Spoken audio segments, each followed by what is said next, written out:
Chapter 3, Prototypes. There were a couple of unspoken rules that were followed in Bowser's castle. One was that you did not bring wild chain chomps into the throne room. Another was that you did your best to not spontaneously combust. This one was mostly directed at Ludwig as he had pyrokinetic powers, but the other Kooplings figured it wouldn't hurt to adhere to that too. But by far, the biggest unspoken rule was that you were not allowed to enter Iggy's lab while he was working on a big project. Due to this, none of the other Kooplings got an opportunity to see Iggy's time machine. Iggy had promised them that he would show them the first prototype when it was finished, but until then his siblings were left in the dark. Each of them waited expectantly while Iggy toiled in his lab for 8 days. On the 9th, the day that he was finally finished, he couldn't have been more excited. "Eureka!" he shouted. He stepped back to admire the fruits of his labor. He had to admit, for a first try, it looked very impressive. He just hoped that the others would agree with him. Now, where are my siblings residing? Upon exiting the lab, Iggy spotted one of the Koopa Troopa servants and asked them to direct him toward his siblings. Following the directions given to him, he made his way into the throne room and saw Wendy, Morton, and Larry. Larry was sitting on the throne, an action that Iggy found concerning at best and disrespectful at worst. Nevertheless, he did not want this small quip to ruin the mood. "Wendy, Morton, Larry?" Iggy called each of his siblings by name as he approached them. That's King Larry to you," Larry said playfully as he got up off the throne. He pointed toward his older brother. "I demand that you be executed at once." "For what?" Iggy asked. "Because I'm bored. Besides, you annoy me. I want to teach you a lesson that you'll remember." Iggy tried to stifle a giggle. Larry was only playing with him. That much was being made obvious by his expression. "A good lesson. I trust I will prosper from it." Wendy and Larry chuckled while Morton gave a slight smile. Iggy told them that the first prototype was ready, to which they excitedly hurried down to the lab. Iggy then made his way to where the servant had said the rest of his siblings were. He opened the door to the common room and saw Roy excitedly shouting. He and Lemmy had some pencils in their hands and were aiming them up at the ceiling, where Ludwig was standing. Even upside down, the oldest Koopling couldn't help but tease the others. "Nice try, guys," he taunted. "I thought you said you were going to make a direct hit." "It's not my fault, it's the pencils," Roy said. "They don't feel right." Ludwig only nodded in response. Iggy, not having any idea what was going on, stepped cautiously into the room. "What is going on here?" he asked. "These bozos have been pestering me for the past half-hour to get on the ceiling," Ludwig explained. "I finally agreed when Lemmy said he wouldn't talk for the next week and a half." Lemmy smiled and gave Iggy the thumbs up before proceeding to throw another pencil in Ludwig's direction. "Okay then," Iggy said. "Well, the prototype is ready." Roy and Lemmy turned toward Iggy instantly. Ludwig also came down from the ceiling with the same speed. All three looked extremely interested. "May we see it?" Roy asked. "Why do you think I told you?" Iggy asked. Before he could even finish the sentence, though, Lemmy, Ludwig, and Roy rushed out of the room. Iggy chuckled, shook his head, and followed after them. Scene change. "Okay," Iggy announced as he led the others into the lab. "There it is!" The Kooplings gasped and stared. The time machine was spherical in shape and had an antenna of sorts on the top. Thanks to the titanium, it was glimmering under the lab lights. "So, what do you think?" Iggy asked. Wendy stuttered as she tried to find the right words. It's awesome!" Larry said. "It looks even better than the one in the show." "Well, what are you guys waiting for?" Iggy asked as he approached the machine and opened the door. "Let's do some time traveling." All previous doubts the Kooplings had concerning the project were gone. They rushed to the machine and eagerly stepped inside. Unfortunately, once they crawled inside the machine, their doubts immediately resurfaced. The interior was small and cramped, deceptively so considering how big the machine appeared from the outside. Iggy," Roy said, "did you mean to make it impossible to move in here?" "Yeah," said Morton quietly. "We're like sardines in a can if the can was a marker cap." "I designed it with one person in mind," Iggy said as he crawled into the machine. "Now, excuse me, I need to start the engine."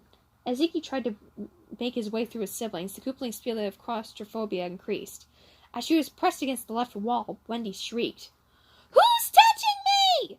From beside her, Ludwig cast her an incredulous look. "Wendy, I think the question you should be asking is who isn't touching you." From the other side of the capsule, Roy let out a squeak. Oh, valuable things are getting squished here!" By some miracle, Iggy had managed to make his way to the control panel in the front.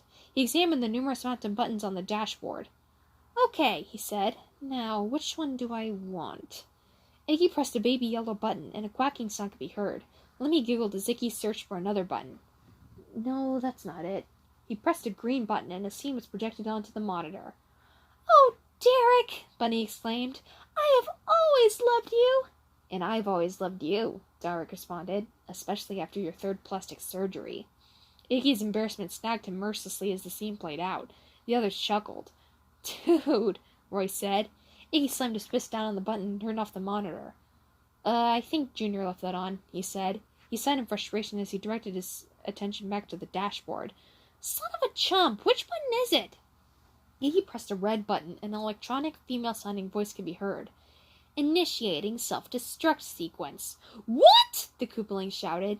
10, 9, 8. Everybody out! Iggy shouted. The Koopalings all scrambled to the exit and ran to the other side of the lab. Iggy was the last out, and he saw that his siblings had all ducked behind one of the lab tables.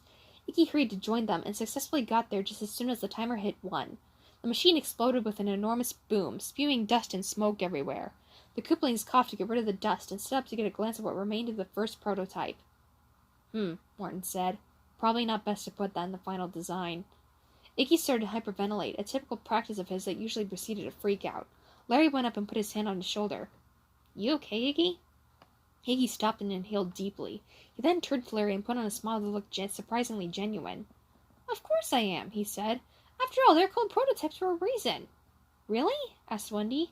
Yeah, Iggy said. Besides, I've still got a decent amount of supplies left. I can rebuild. Not knowing how else to respond, the others nodded. Scene change. Bang! Bang! Bang! What is that? Ludwig exclaimed as he sat up in bed. He looked at his clock and saw that it was around 1. He turned and saw Lemmy sitting up in his bed. Was that you, Ludwig? Lemmy asked groggily. Ludwig growled and sprung out of bed. He hastily put on his blue cloak and stormed out the door. Lemmy noticed that electricity was crackling in the air, and the clock on Ludwig's bedside table was starting to burn.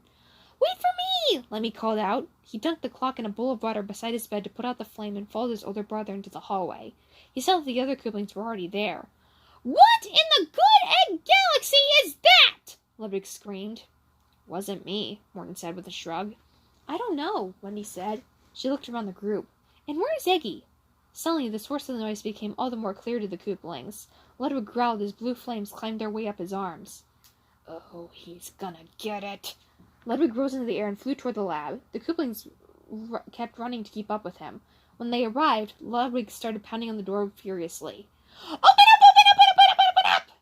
The banging noises came to a stop. Roy breathed a sigh of relief. Phew, he said. Well, it looks like we stopped. Bang! This bang was so intense that it knocked the Koopalings over. Ludwig, who had just reached his limit, fired a huge blast of fire at the door. It flew off its hinges, and Ludwig, bent on rage, entered. I swear, Iggy, you better have a good... The flames around Ludwig vanished, and one look at Iggy informed the others of the reason why. Iggy was leaning over a pile of titanium and sobbing. Iggy? Lemmy asked. Larry approached his brother and put his hand on his shoulder. You okay, dude? Iggy let out a wail and banged his fist against the pile of metal. Who am I kidding? This is hopeless! I'll never build a functioning time machine! With that, he exited the lab.